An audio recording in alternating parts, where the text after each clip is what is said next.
kechirgin. Gunohlarimiz tufayli Parvardigor duolarimizni ijobat qilmay qo'ymagin. Gunohlarimizni kechirgin-da Parvardigor duolarimizni ijobat aylagin.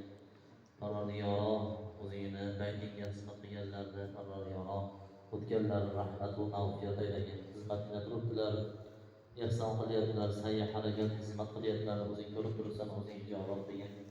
O'zing qabul aylagin Parvardigor. Yangi masjidlar, yangi o'zing harakatga turibdilar Parvardigor. Baytullohlarni o'zing ochib bering Parvardigor.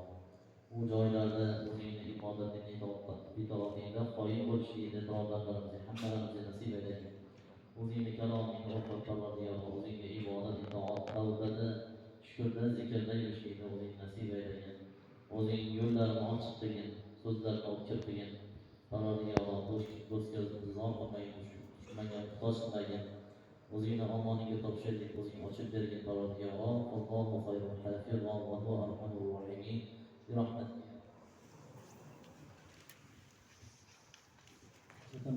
Dua qilib bo'lishganidan ota-onasiga borib Muhammad o'rtalarida o'g'illari ismi Muhammad bo'lmas ekan, akamizga ham Alloh taolo havolatini topsin. Xosatan jamoatimiz har bir duosiga bo'lsin. Xosatan endi bu sabablardan biri eslatib o'tishimiz kerak. Qori akamizni ustozlari Husanxon hojilarni. Bu zotdan Alloh rozi bo'lsin. Shunchalik Alloh din islomni ustuni bo'lgan ekanlar. Hatto qori zavodiga olgan ekanlar. Jonini tikkan ekan. O'zi ziyon ko'rsa ham qorilari ziyon qilmasdan jonini tikib Xudoning tarqatishga sabab bo'lgan ekan. Xosatan zotdan Alloh rozi bo'lsin. Xosatan xatmlar savob alar xusus xosatan bag'ishladik. Alloh taolo o'z zoti maqom bilan darajaga ko'tarsin. Xosatan barakamni sababchi bu qoriga yetish akalar bor. Muhammad bor ekan. Inshaalloh yana yillarda mehmonni chaqiramiz. Kishidan Alloh rozi bo'lsin. Barakam shuncha tarbiyalar ustidan o'sha kishilarni yana bir sababchi ota-onalar borlar. Alloh amin. Barakamni ota-onalarimiz rozi bo'lgan Parvardigor ajdonlarni qoyim qilgan. Ming Parvardigor mana barakamni rahmat aytib ularni hatto g'oyibona duo qilish nasib etsin.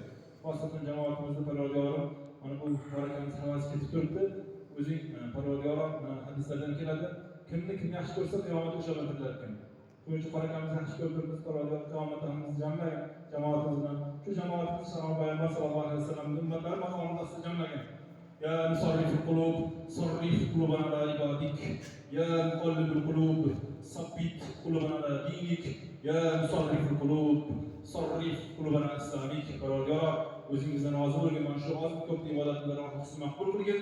Men xizmatlarimni o'zing Parvardigor o'zing foyda qiladigan, o'zing ichib bergin, o'zing Parvardigor yordam bergin. Xosatan musofir yurtayotgan birodarlarimiz bor. Mana hoji bolalarimiz ko'pchilik mana shu o'tirganlar ko'kalar Rossiyada bo'ladi. Parvardigor o'zing saqlagin. Parvardigor ularning ishlariga rivoj bergin. Ularni o'zing panohga olgin Parvardigor.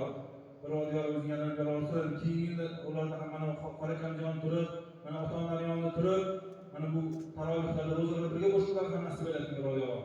O'zing yana berolsin Parvardigor. Qalbimizda ham Robbimiz salatlarni hosil qilgin. Robbana atina fid dunya hasanatan va fil akhirati hasanatan va qina azabannar. Xosatan shundan akamiz qorakamni xizmatida bo'lib, kishi qori bo'lishni yapti, farzand zurriyatini qori chiqargan. Husn hoji akamni ham mana shogirdlardan o'zing rozi bo'lgin. اللهم أعنا على ذكرك وشكرك وحسن عبادتك برحمتك يا أرحم الراحمين. السلام عليكم ورحمة الله وبركاته. Barakallahu fiik. Ko'rishimizni navbatda bo'ladi. Ko'rishsak, barimizni bosib olsak inshaalloh yaxshi bo'ladi.